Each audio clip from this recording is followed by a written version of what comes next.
નમસ્કાર, હું Rinku Prajapati public India ન્યૂઝમાં આપનું સ્વાગત કરું છું। શરૂઆત કરીએ આજના સમાચારની। આણંદમાં મરઘા ઉછેરની ઓફિસમાંથી 7.52 લાખનો મુદ્દામાલ લઈને ફરાર થયેલો એકાઉન્ટન્ટ ઝડપાયો। આણંદ ટાઉન પોલીસની ટીમે કર્ણાટક જઈને પકડી લાવી।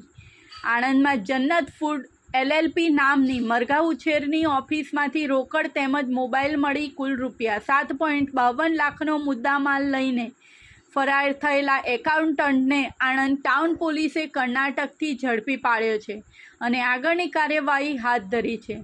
આણંદ શહેરમાં 100 ફૂટ રોડ ઉપર આવેલ જન્નત ફૂડ LLP નામની મરઘા ઉછેરની ઓફિસમાંથી એકાઉન્ટન્ટ તરીકે નોકરી કરતા જનક ભરતભાઈ દવેએ પોતાના નોકરીના સમયગાળા દરમિયાન ઓફિસનો એક મોબાઈલ કિંમત ₹7,999 તેમજ ઓફિસના બેંક એકાઉન્ટમાંથી ₹7,44,661 મળીને કુલ ₹7,52,660નો મુદ્દામાલ લઈને ફરાર થઈ ગયો હતો, જેથી જન્નત ફૂડ LLPના માલિકે આ અંગે આણંદ ટાઉન પોલીસ મથકમાં ફરિયાદ નોંધાવી હતી, જેના આધારે પોલીસે ઇપિકો કલમ 408 મુજબનો ગુનો નોંધી આરોપી જનક ભરતભાઈ દવેને પકડવાના ચક્રો ગતિમાન કર્યા હતા।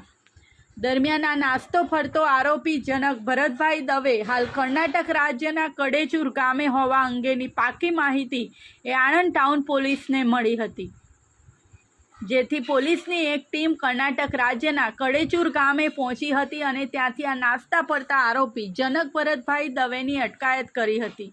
હાલ પોલીસે આ નાસ્તા ફરતા આરોપી જનક ભરતભાઈ દવેને આણંદ ખાતે લઈ આવી છે અને આગળની કાર્યવાહી હાથ ધરી છે। આ સાથે આજના સમાચારને સમાપ્ત કરીએ છીએ।